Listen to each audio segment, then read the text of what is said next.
예레미야 39장으로 한번 가볼까요?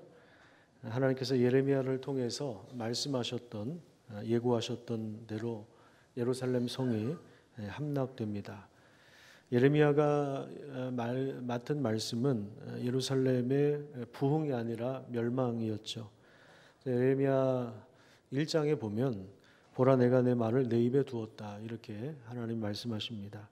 하나님이 입에 두신 메시지는 그 다음 절에 나온 대로 여러 나라와 여러 왕국 위에 세워서 내가 그것들을 뽑고 그리고 파괴하고 파멸하고 넘어뜨리고 건설하고 심게 하겠다 이렇게 말씀하셨습니다. 그러니까 완전한 파괴와 멸망이 먼저 오는 것인데 죄에서 돌이키기에 너무 늦어버린 상황입니다. 그래서 예레미야 39장 거기 제목 자체가 예루살렘이 함락되다 그렇게 이야기하죠. 그래서 1절과 2절을 읽어보면 2년 동안 성읍이 포위되었고 양식이 떨어지고 성벽이 무너질 때 왕과 모든 군사가 끝까지 황전한 것이 아니라 밤중에 도망갑니다.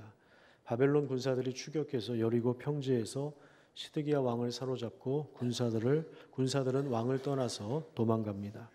왕은 끌려가고 신문을 당하고 또 그 아들들은 그 눈앞에서 죽임을 당합니다. 그 이후에 시드기야 왕의 눈을 뽑아버립니다.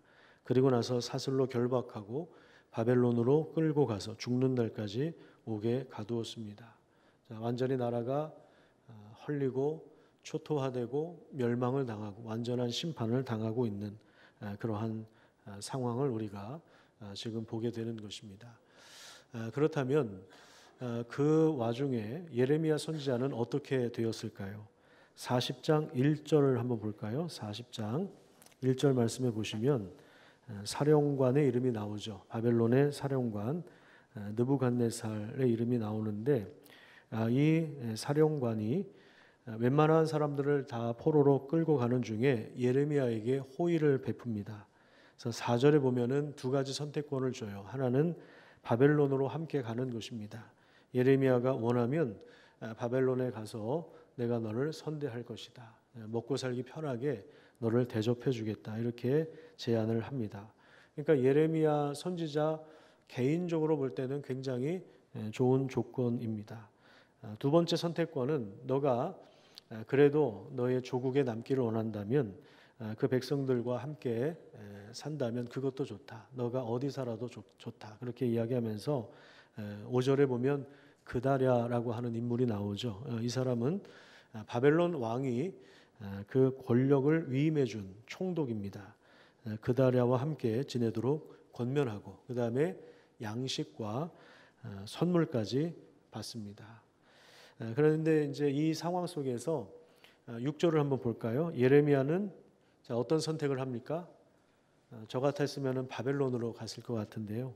예레미야는 폐허가 된 땅에 남아서 자기 조국에 남아서 남아있는 백성들과 함께 느리지만 회복의 은혜를 바라보면서 자기 동족과 고난받는 그러한 편을 택합니다. 예레미야는 그동안에 말씀을 전하면서 많은 오해를 받았고 그리고 백성들로부터 욕도 먹었고 왕에 의해서 살해 위협도 당했고 실제로 구덩이에 빠진 적도 있고 여러 가지 모욕과 수치와 멸시를 당했지만 결국 그가 하나님이 주신 그 말씀대로 그가 선포한 말씀대로 실제로 이루어졌죠. 자, 그렇다면 이제는 백성들이 예레미야의 말을 이제는 조금 더 귀를 기울여 듣지 않겠습니까? 우리가 그런 기대를 가질 수 있을 겁니다. 더군다나 예레미야 입장에서 볼 때 지금 제국의 사령관이 자신에게 호의를 베풀고 선물과 양식까지 주었는데요. 이런 것들을 보면 하나님께서 그동안에 예레미야 선지자가 참 고생했다. 그것에 대한 보상이라고 생각을 할 수도 있습니다. 여기까지만 보면 그래도 멸망 이후에 회복의 은혜를 바라보면서 이제는 하나님의 역사를 또 기대할 수 있겠구나 이런 생각을 갖게 됩니다. 그런데 그 뒤에 보면은 상황이 조금 이상하게 전개됩니다. 40장 7절을 보십시오. 40장 7절에 보면은 제목에 이렇게 나와 있죠. 그다랴가 유다 총독으로 세워집니다. 그리고 그 리더십 아래로 사람들이 모여들었어요. 이 그다랴의 할아버지가 어떤 사람이냐면 바로 서기관이었던 사반이라고 하는 사람입니다. 요시야 왕 때의 서기관이었어요. 요시야 왕 하면 여러분들이 떠올려야 하는 사건이 하나 있는데 그게 뭐냐면 성전 리모델링입니다. 성전을 수리하는 프로젝트를 가졌는데요.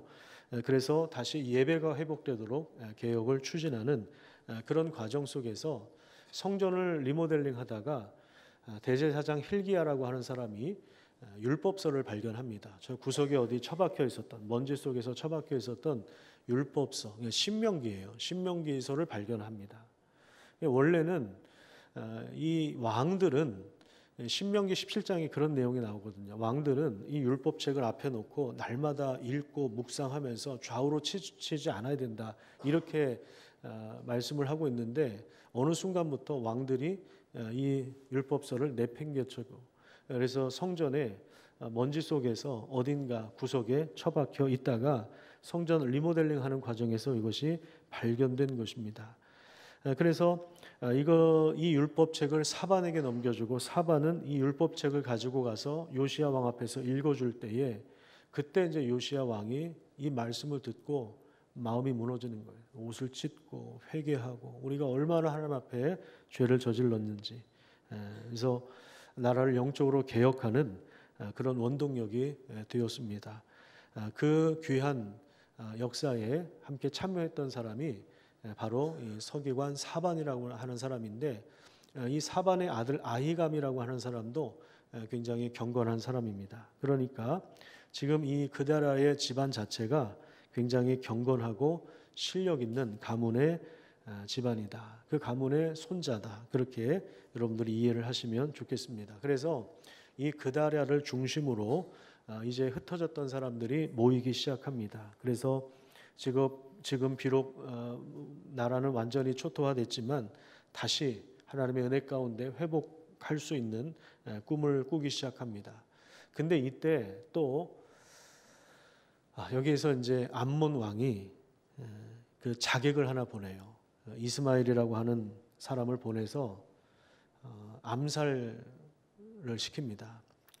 그래서 결국에는 41장을 보세요. 41장 1절부터 3절까지 보면은 이 그다랴 이 총독이 결국에 암몬 왕이 보낸 자객의 손에 의해서 암살을 당합니다. 악인의 손에 의해서 의인이 죽게 된 것입니다. 이제 완전히 망했던 나라가 이제 조금 그냥 수습을 좀 하고 이제 그냥 조금 일어나려고 했는데 그런데 또다시 망가져 버린 것입니다. 그러니까 우리가 살고 있는 세상도 마찬가지입니다. 예수님이 우리에게 가르쳐 주신 기도 중에 우리가 매일 새벽마다 해야 될 기도가 뭐냐면 우리를 시험에 들게 하지 마시고 우리를 악에서 건져 주십시오. 그 악이라고 하는 것이 악한 자에게서 우리를 건져 주십시오. 그래서 항상 이 악인들이 의인들을 노리고 있다는 사실을 우리는 늘 기억해야 됩니다. 그래서 악인들의 손에 의해서 의인이 죽임을 당하는 이러한 또 혼란의 상황들이 펼쳐집니다. 이때 이제 등장하는 인물이 하나 있는데 요하난이라고 하는 장군이에요. 요하난. 41장 11절을 한번 볼까요? 41장 11절에 보시면 요하난과 그 군 지휘관들이 이스마엘이 행한 모든 악을 듣고 싸우려고 가다가 그를 드디어 만납니다. 이스마엘은 그다랴를 죽였을 뿐만 아니라 바빌론 군사들도 죽이고 그리고 여러 사람들을 아무런 죄 없이 그냥 죽여버린 다음에 남은 백성들을 모아서 암몬으로 도망가려고 했는데 거기에서 중간에 요하난을 만난 것입니다. 싸워볼 생각도 못하고 결국에 혼자 암몬으로 도망가고 남은 백성들은 다시 요하난 장군에게 모여듭니다. 이 요하난 장군은 이미 이전에 그다랴 총독에게 조심해야 된다고 이 이스마엘이라고 하는 사람을 지금 보내서 당신을 죽이려고 하니까 저 사람 간교한 사람이다. 속임수에 능한 사람이다. 그러니 당신 조심해야 됩니다. 만약에 당신이 죽으면 이 사람들이 그래도 이렇게 좀 이스라엘 회복하려고 모인 그 사람들이 흩어질 수밖에 없다. 그렇게 판세를 분석을 합니다. 그러니까 이제 정치적인 감각이 있었던 사람이죠.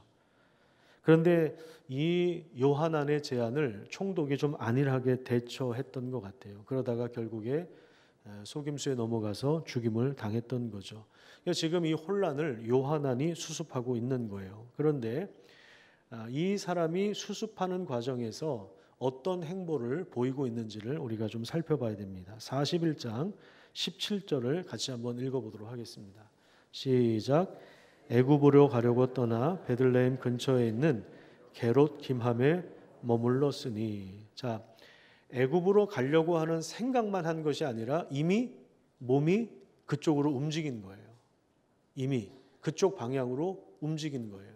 그래서 베들레헴 근처에 게롯 김함이라고 하는 지역에 머물렀습니다.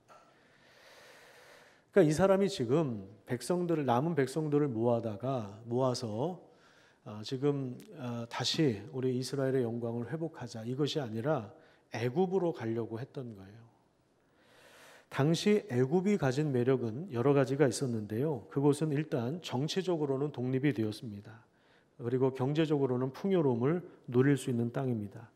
주변에 많은 나라들이 일어나기도 하고 망하기도 하고 일어나기도 하고 망하기도 하고 이것을 반복했지만 애굽은 전통의 강호였습니다. 하지만 하나님은 애굽으로 내려가는 것에 대하여, 특별히 이스라엘 백성들이 애굽을 의지하거나 애굽으로 내려가는 것에 대해서 절대적으로 반대하셨습니다. 신명기 17장 16절에 보면 이런 말씀이 나와요. 지금 이 본문 자체가 장차 이스라엘의 왕이 그 행해야 할, 따라야 할 규범 중에 하나인데요. 그 왕들은 무엇을 많이 두지 말라고 이야기합니까? 병마를 많이 두지 말아라. 이것은 뭐냐면 이스라엘의 왕들은 군사력을 의존하면 안 된다, 그런 말입니다. 그리고 그 병마를 얻기 위하여, 그러니까 최신식 무기죠. 우리로 말하면 최신식 무기를 얻기 위해서 그 백성들을 어디로 데리고 가지 말아라? 애굽으로 돌아가게 하면 안 된다. 왜냐하면 그 이전부터 하나님 말씀하신 내용이 뭐냐면 너희가 애굽 땅에 절대로 돌아가지 말아라, 이렇게 말씀하셨기 때문에 그렇습니다. 이 본문은 장차 왕들에게 주어진 말씀인데요. 여기서도 우리가 하나님이 얼마나 이 애굽으로 내려가는 것에 대해서 반대하시는지를 알게 되는 것입니다. 그래서 애굽이라고 하는 나라는 사람의 목숨보다, 사람의 가치보다 생산성을 중요시 여기는 제국입니다. 자비와 은총보다는 힘을 추구하는 나라입니다. 그래서 세계 역사를 보면 제국을 꿈꾸었던 나라들은 동일한 현상이 일어나는데요. 브루그만이라고 하는 학자가 제국의 특징에 대해서 4가지로 정리를 했습니다. 첫 번째는 착취와 상품화입니다. 그래서 제국에서는 내가 유능한 인간임을 보여주기 위해서 경쟁력을 갖춰야 한다고 하면서 자기 이외의 모든 대상을 시시한 상품으로 취급해버립니다. 그리고 율법은 내 이웃을 내 몸과 같이 사랑하라 하셨지만 제국의 이웃의 존재는 없습니다. 모두가 다 경쟁 상대이고 내가 밟고 올라서야 합니다. 이 과정에서 힘을 가진 자의 폭력이 정당화되는 것, 그것이 바로 제국이죠. 하나님이 애굽에서 이스라엘 백성들을 건져내신 다음에 시내산에서 율법을 주셨는데요. 그 대표적인 계명이 바로 십계명입니다. 근데 이 십계명을 요약하면 내 이웃을 내 몸과 같이 사랑하라라고 하는 말씀이에요. 자, 우리 다시 십계명을 한번 띄워주시겠습니까? 우리가 매 주일 예배 때마다 십계명을 교독하는데 그 십계명 맨 앞에 보면은 이 말씀이 나와요. 하나님이 이 모든 말씀으로 말씀하여 이르시되 나는 너를, 그래서 너는 개인이 아니라 이스라엘 백성들 전체를 말하는 거죠. 이스라엘 백성들을 어디에서 인도하셨다고 이야기합니까? 애굽 땅에서. 근데 애굽 땅 그 다음에 무엇이라고 표현하죠? 종되었던 즉. 그러니까 애굽이라고 하는 나라는 이스라엘 백성들을 종노로 시키는 거예요. 계속해서 굴리는 것입니다. 계속해서 가혹한 그 노동, 그래서 그 노동력을 착취하는 거죠. 그 시스템 안에서 계속해서 못 살게 구는 것입니다.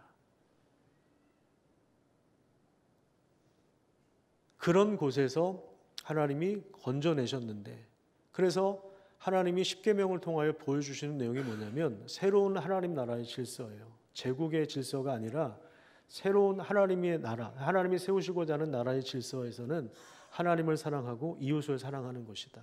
이 계명을 백성들에게 주신 것입니다. 이건 뭐냐면 애굽의 가치에 저항하는 대한 사회의 모습을 보여주는 거죠. 제국이 아닌 하나님 나라의 질서는 이웃을 돌보는 것으로 나타나는 것입니다. 자, 그런데 이제 제국은 이 착취와 상품화가 이루어지고요. 그 다음에 소비주의가 판을 칩니다. 세 번째, 군사력이 강화되고요. 네 번째, 빈부격차가 심화됩니다. 그러니까 제국을 추구하거나 제국이 되었거나 제국으로 가려고 하는 모든 나라들의 특징이 이 네 가지로 요약해서 나타나고 있습니다. 여러분, 근데 가만히 생각해 보세요. 이 네 가지가 우리나라에도 있습니까? 없습니까? 그냥 있는 정도가 아니라 상당히 많이 있죠. 애굽은 이런 나라였습니다. 그런데 요하나는 이미 애굽으로 가려고 하는 그 마음이 기울어져 있었던 것이죠. 그러면 가면 되잖아요. 정말 이상한 게 그럼 가면 되잖아요. 정말 이해할 수 없는 장면이 또 나와요. 아까 41장 17절에서 애굽으로 가려고 떠나서 이미 몸이 그쪽으로 움직였어요. 그런데 42장을 한번 볼까요? 42장에 보시면 예레미야에게 무엇을 요청하죠? 제목을 한번 보세요. 예레미야에게 기도를 부탁하는 거예요. 중보 기도를 요청하는 것입니다. 그러면서 뭐라고 이야기하냐면 하나님께서 우리가 마땅히 할 일을 갈 길을 보여주시길 원한다. 그 다음에 6절도 한번 보세요. 하나님의 말씀이 우리에게 좋든지 좋지 않든지 막론하고 순종하겠다. 그렇게 예레미야에게 이야기를 하면서 당신의 하나님께 한번 좀 구해 보십시오. 그렇게 이야기를 하는 것입니다. 그 이후에 10일 후에 7절을 볼까요? 7절에 보시면은 10일이 지나서 하나님께서 그 뜻을 예레미야에게 전달해 주셨는데, 자, 그 하나님의 뜻이 무엇인지를 한번 보겠습니다. 10절과 11절 말씀 같이 한번 읽어볼게요. 자, 시작. 너희가 이 땅에 눌러 앉아 산다면 내가 너희를 세우고 헐지 아니하며 너희를 심고 뽑지 아니하리니 이는 내가 너희에게 내린 재난에 대하여 뜻을 돌이킴이라. 여호와의 말씀이니라. 너희는 너희가 두려워하는 바벨론의 왕을 겁내지 말라. 내가 너희와 함께 있어 너희를 구원하며 그의 손에서 너희를 건지리니 두려워하지 말라. 자, 하나님의 뜻이 어떻게 드러났습니까? 이 땅에 뿌리를 내리고 살아라. 이 땅이 어떤 땅이에요?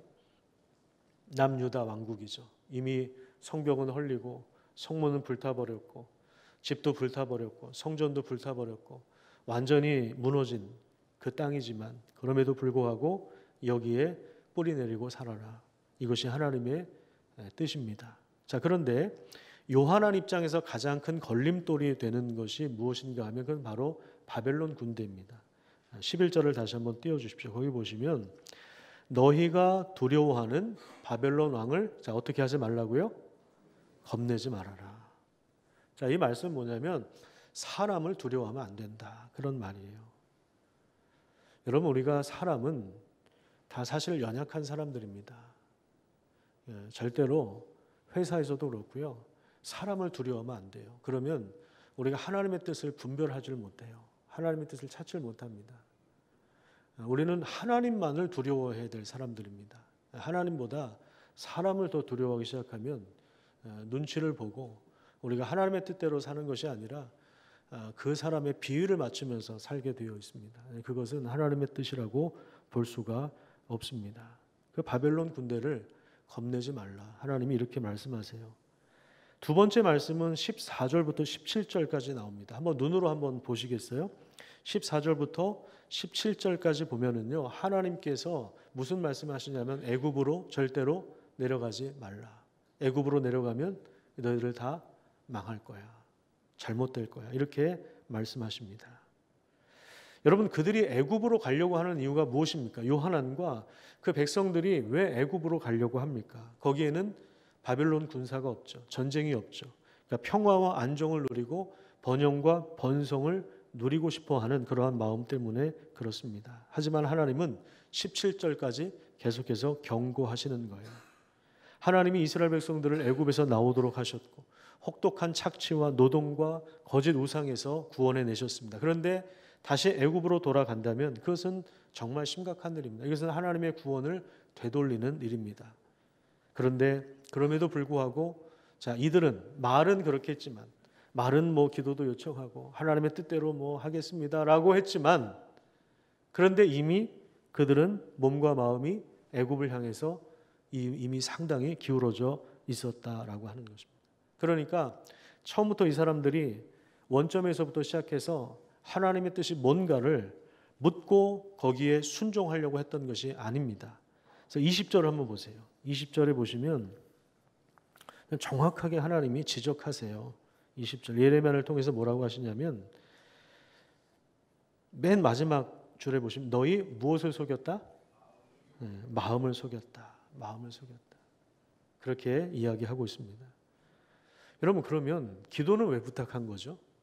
그냥 애굽으로 가려고 결정했으면 그대로 가면 되는데 왜 기도를 부탁해요? 하나님의 지지를 받고 싶은 거예요. 자기 욕망대로 살기 원하는데 거기에 하나님의 지지와 격려를 받고 싶은 겁니다. 하나님이 나를 축복해 주시기를 원하시는 것입니다. 그것이 너희 마음을 스스로 속이고 있다. 그렇게 이야기하는 것입니다. 이들의 본심이 오늘 본문에서 드러나고 있는 거예요. 자, 43장 1절을 한번 볼까요? 오늘 본문입니다. 43장 1절에 보시면 예레미야가 하나님이 주신 모든 말씀을 다 전하고 났어요. 그랬더니 뭐라고 이야기합니까? 2절에 보시면 요하난과 모든 오만한 사람들, 거기 한번 표시를 한번 해보세요. 요하난과 오만한 사람들이 예레미야에게 뭐라고 이야기하죠? 너가 거짓말을 하고 있다. 지금 하나님의 말씀을 듣기 원한다고 해놓고 하나님의 말씀을 들었는데 너희가 거짓말을 하고 있다. 너는 거짓 선지자야. 그렇게 이야기를 하고 있는 것입니다. 오히려 예레미야를 거짓 선지자로 몰아가는 거죠. 이런 것을 적반하장이라고 이야기하는 것입니다. 그리고 요하난과 오만한 사람들이 남은 백성들을 이끌고 심지어 6절을 한번 보세요. 누구까지 데리고 가면 예레미야와 서기관 바룩까지 애굽으로 데리고 갑니다. 여기 보면 거느렸다라는 단어가 나오거든요. 6절 마지막 단어가 거느리고 이건 뭐냐면 강제성을 얘기하는 강제로 끌고 갔다라는 강제로. 저는 이 부분에서 상당한 슬픔을 느꼈습니다. 아까 40장에서 사령관이 이 예레미야 선지자를 선대하겠다고 해놓고 선물과 양식까지 준 거에 대해서는 저도 기분이 좋았습니다.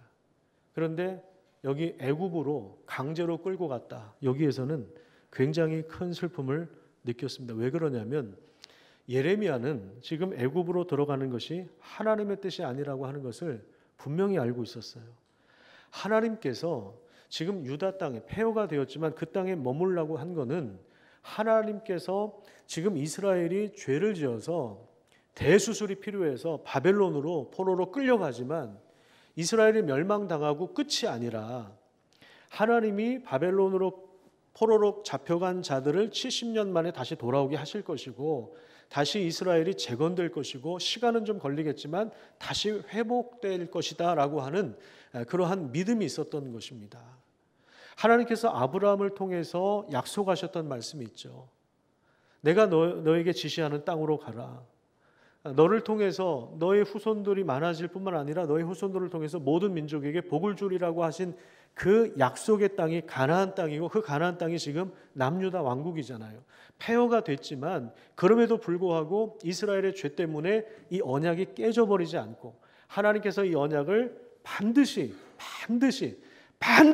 이루실 것을 분명하게 예레미야는 선포했고 선포한 대로 믿었기 때문에 애굽으로 가면 절대로 안 된다. 그런데 본인이 지금 강제적으로 끌려가고 있는 것입니다. 예레미야가 그동안에 설교했던 메시지가 바벨론에 항복하고 심판을 받아들이라고 하는 것이었는데, 이것은 선지자가 정치적으로 친바벨론 성향이기 때문에 그렇게 말씀을 전한 것이 아니에요. 하나님이 언약하신 바를 신뢰하기 때문에 그렇게 전한 거죠. 그런데 오히려 요하나는 오만한 무리들과 함께 일어나서 말씀을 정면으로 도전하면서 하나님의 뜻을 완전히 거스르는 그런 행동을 하고 있는 거예요. 그래서 어쩔 수 없이 지금 예레미야도 울며 겨자 먹기로 끌려서 들어가는데, 그런데 44장을 한번 보세요. 44장에 보시면 애굽 땅에 들어가서도 하나님이 유다 사람들에게 말씀을 주세요. 그 제목 자체가 그렇게 나와 있죠. 애굽에 내려간 유다 사람들에게 주신 말씀이다. 자, 대표적인 말씀 12절 한번 보겠습니다. 44장에 여러 가지 말씀들이 주어져 있는데 시간 관계상 12절만 같이 읽겠습니다. 시작. 내가 또 애굽 땅에 머물러 살기로 고집하고 그리로 들어간 유다의 남은 자들을 처단하리니 그들이 다 멸망하여 애굽 땅에서 엎드러질 것이다. 그들이 칼과 기근에 망하되 낮은 자로부터 높은 자까지 칼과 기근에 죽어서 저주와 놀램과 조롱과 수치의 대상이 되리라. 자, 너희들이 계속해서 고집을 부렸다. 하나님 이렇게 말씀하세요. 애굽 땅에 결국 들어간 거는 그 고집을 부린 거예요. 하나님 앞에서 고집을 부린 결과, 자, 애굽에 들어가서 어떻게 된다고요? 완전히 다 멸망을 당할 것이다. 여러분 기억하십시오. 신앙생활은 하나님 앞에서 나의 고집을 꺾는 것입니다. 그 고집을 강화시키는 게 아니에요. 나의 고집에다가 기도를 해서 하나님의 뜻을 덧붙이는 것이 아닙니다. 그러면은 자기 고집에다가 하나님의 뜻까지 덧붙여지면은 아무도 못 건드리는 거예요. 아무도 못 건드리는 사람이 되는 거죠. 여러분 신앙은 그 고집을 꺾는 거예요. 그 고집을 꺾는 은혜가 있기를 간절히 축복합니다. 옆에 사람한테 같이 이야기하시면 말로 할 때 꺾읍시다. 다시 한번 얘기해요. 좋은 말로 할 때 꺾읍시다.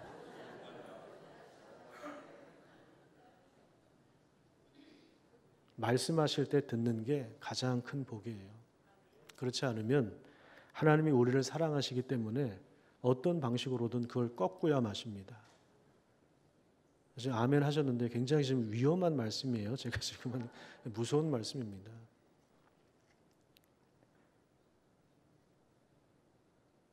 하나님이 우리보다 고집이 더 세신 분이세요.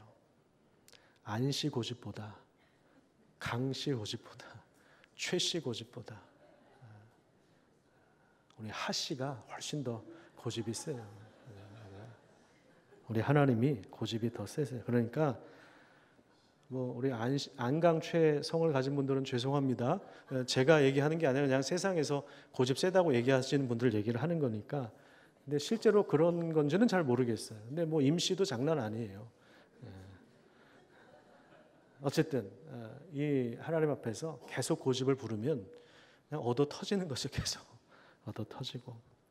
그러니까 말로 할 때 잘 듣는 거, 이게 사실은 제일 좋은 겁니다. 여러분,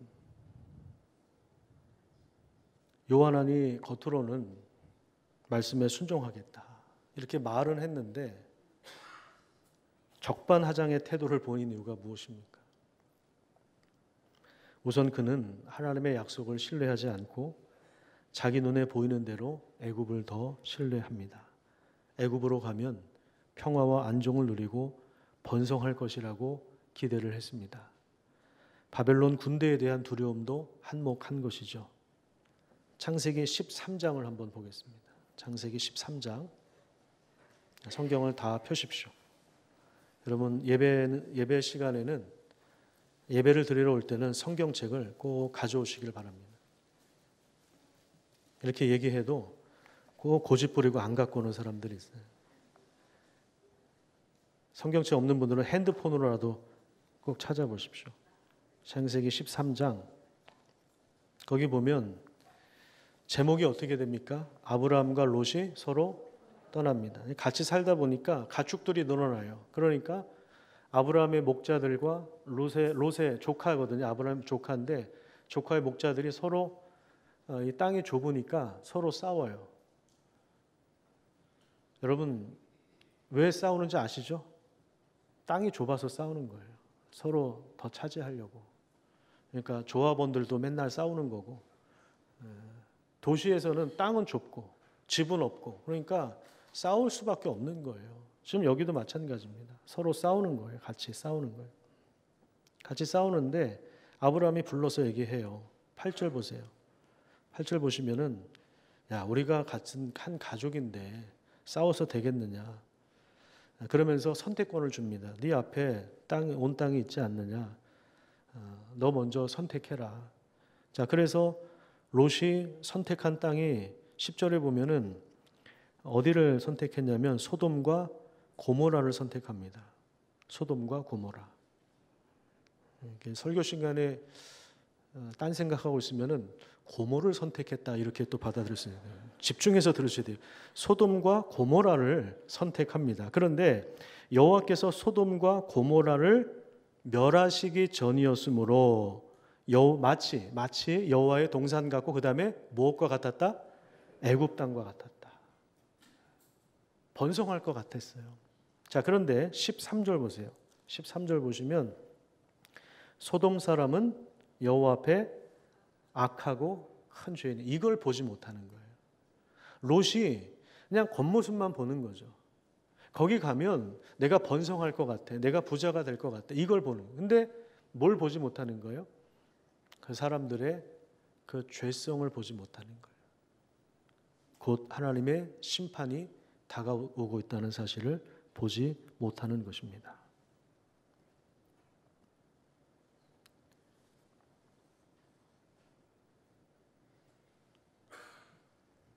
여러분, 오늘날 우리를 위협하는 애굽의 문화가 있습니다. 너의 인생의 주인은 바로 너다. 너의 인생은 너에게 달려있다. 너의 노력에 달려있다. 꿈을 꿔라. 너의 자유를 위해서 살아라 하면서 무한 욕망을 긍정하도록 부추깁니다. 최근에 가수 이효리 씨도 자기가 졸업한 대학에 가서 졸업생들에게 축사를 하는데요. 이런 종류의 메시지예요. 요약해 보면 다 이런 메시지입니다. 너 인생의 주인은 너야. 그러니까 막 열광하는 거예요. 그러니까 지금 세대가 지금 이 애굽의 문화가 제국의 문화가 깊숙이 들어와 있는 그런 세대입니다. 그래서 사람들은 자기 만족과 행복을 위한 삶으로 삶의 노선을 아예 정해버립니다. 그런 삶에서는 이웃이 보이질 않아요. 그리고 어떤 현상이 일어나냐면 극단적인 개인주의 성향이 일어납니다. 사실 우리가 다 개인주의적인 성향을 가지고 있거든요. 이기적이고 이건 우리가 죄인으로 태어났기 때문에 다 우리가 이기적이고 개인주의적인 성향을 가지고 있어요. 그런데 이게 더 강화되는 거죠. 그래서 뭘 이렇게 같이 하려고 하면은 항상 잡음이 일어나고 이게 이제 어려운 거예요. 요즘 젊은 애들 보면은 이게 잘 안 되죠. 이게 어려운 거예요. 이게 지금 우리가 살고 있는 그 세태입니다. 지금 우리가 살고 있는 세상이 점점 이렇게 되어가고 있는 것입니다. 그래서 저는 너무 걱정이 돼요. 우리 자녀들이 대학이라고 하는 것에 입시에 매몰이 돼가지고 공부만 하니까 자기만 아는 거예요. 그러니까 1등이 되는 게 목적이고 그러니까 이웃이 보이지 않는 거예요. 다른 친구들이 보이지 다 경쟁 상대야. 제국을 향해서 가고 있는 것입니다. 그런 아이들이 나중에 어른이 되고 나중에 부모가 되고 나중에 회사 사장이 되고 정치 지도자가 되고 교회 지도자가 되고 그러면 여러분 어떤 현상이 일어나겠습니까? 나라가 망가지지 않겠습니까? 그게 굉장히 걱정이 돼요. 자, 사무엘하 1장을 한번 보겠습니다. 사무엘하 1장. 사무엘하는 사무엘상 다음에 나옵니다. 굉장히 친절하게 462페이지에 있습니다. 462페이지. 구약성경 462페이지 사무엘하 1장. 세상에서 가장 아름다운 소리는 무슨 소리라고 그랬습니까? 성경책을 넘기는 소리입니다.